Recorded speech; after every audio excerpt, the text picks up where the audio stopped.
Halo teman-teman, salam satu frekuensi. Kembali lagi bersama saya Daniel, teman-teman, dalam channel Catatan Daniel.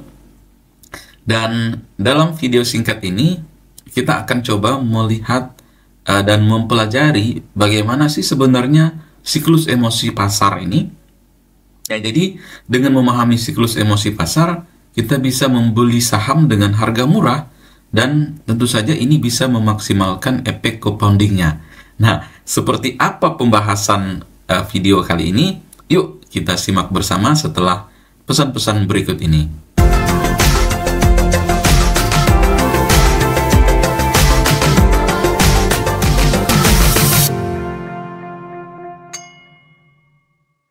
Konsep investasi ini tentu saja juga nggak hanya tentang finansial, tetapi juga tentang psikologi pasar. Nah, jadi psikologi pasar ini merupakan ilmu yang mempelajari emosi dan perilaku investor dalam menghadapi pergerakan harga saham atau aset investasi lain. Nah, jadi psikologi pasar bisa mempengaruhi kinerja dan hasil investasi kita, baik itu secara positif maupun negatif, teman-teman. Nah, salah satu konsep dalam psikologi pasar tadi itu saya jelaskan siklus emosi pasar.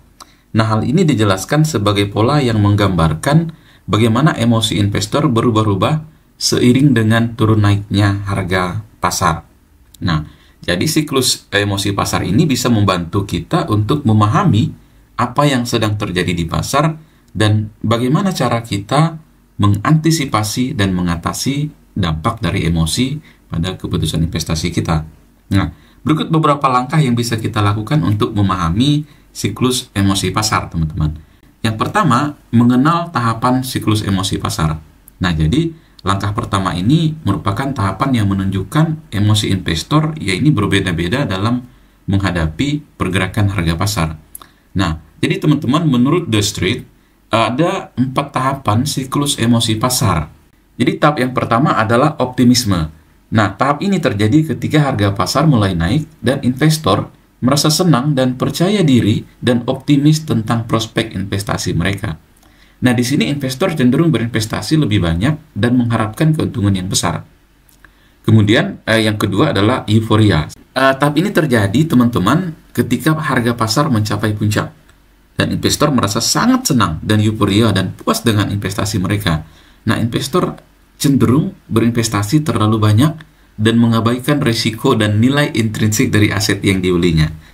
Nah, kemudian yang ketiga adalah harapan. Jadi tahapan ini terjadi ketika harga pasar mulai turun dan investor merasa sedih, khawatir, dan tidak yakin tentang investasi mereka. Jadi, teman-teman, investor cenderung berharap bahwa harga pasar akan kembali naik dan menahan aset mereka yang sedang rugi. Nah, ini pada tahap yang ketiga, teman-teman.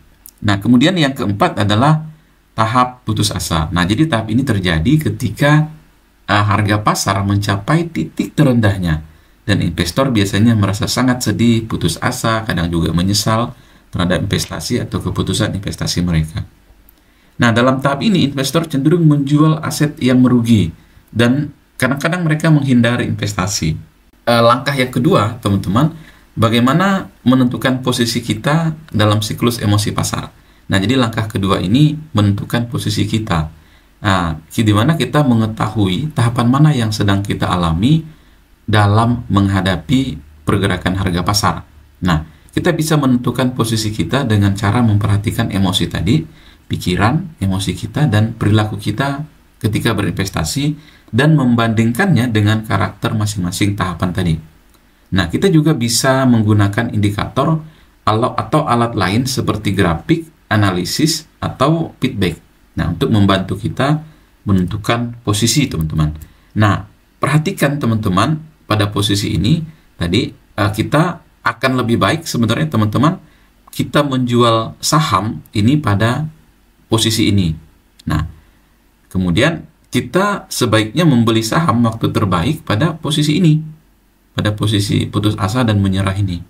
Ketika kita sudah mengetahui posisi kita, maka langkah yang ketiga adalah menyesuaikan strategi investasi kita sesuai dengan siklus emosi pasar. Nah, jadi teman-teman, kita mengambil tindakan yang tepat akan menguntungkan kita sesuai dengan tahapan yang sedang kita alami. Jadi kita dapat menyesuaikan strateginya dengan 4 tahapan tadi, teman-teman. Jadi pada tahap optimisme ini kita bisa memanfaatkan momentum pasar yang positif dan berinvestasi pada aset yang berkualitas sesuai dengan tujuan, profil risiko, dan portofolio kita. Tapi kita harus waspada dan rasional dan kita tidak terlalu percaya diri atau serakah. Nah, kemudian pada level yang kedua atau euforia ini, kita harus berhati-hati dan kritis dan tidak terbawa oleh tren, rumor, atau rekomendasi pasar yang tentu saja kadang-kadang tidak berdasar. Jadi kita harus melakukan diversifikasi atau rebalancing portofolio dan menjual aset yang sudah over value dan tidak sesuai dengan portofolio kita. Nah, kemudian pada tahap yang ketiga, pada tahap harapan, teman-teman. Nah, di sini kita harus tetap tenang dan objektif. Jadi jangan panik dan emosi. Jadi kita harus mengetahui kinerja dan proses investasi kita. Dan tentu saja berani mengakui kesalahan atau kerugian yang terjadi. Kita juga harus menjual aset atau saham yang memang sudah tidak punya prospek atau tidak punya potensi. Dan tentu saja kita menghindari rata-rata turun, teman-teman. Jadi harga rata-rata secara keseluruhan ini turun. Nah, kemudian pada level yang berikutnya, level yang keempat adalah level putus asa. Nah, pada tahap ini, teman-teman, kita harus berani dan optimis dan tentu saja nggak menyerah. Jadi kita juga mesti memanfaatkan peluang pasar yang sifatnya negatif dan berinvestasi pada aset-aset yang memang asetnya ini under value dan memiliki nilai intrinsik yang tinggi. Nah, di sini kita juga wajib melakukan diversifikasi dan rebalancing portofolio dan membeli aset yang sesuai dengan portofolio kita. Nah, jadi teman-teman, dengan memahami hal ini, kita bisa membeli saham dengan harga termurah atau harga murah dan memaksimalkan efek compounding. Jadi typing pointnya, teman-teman, di sini label ini tadi kita jelaskan bahwa ini waktu terbaik untuk menjual. Sedangkan di sini, di bagian ini adalah tadi banyak orang yang putus asa, justru kita bisa membeli saham-saham yang mereka jual, harganya memang sudah murah dan nilainya bagus. Nah, bayangkan teman-teman, kita bisa membeli saham terbaik pada posisi ini. Ini yang sering dikatakan oleh Pak Lo Keng Hong, beli Mercy, harga bajai. Ya, di sini posisinya. Nah, ketika kita membeli pada tahapan ini, maka kita akan memperoleh efek compounding yang lebih besar. Nah, teman-teman, demikian sharing kita tentang siklus emosi pasar. Mudah-mudahan informasi ini bermanfaat, sharing ini bermanfaat, dan bisa membantu Anda dalam memahami siklus emosi pasar.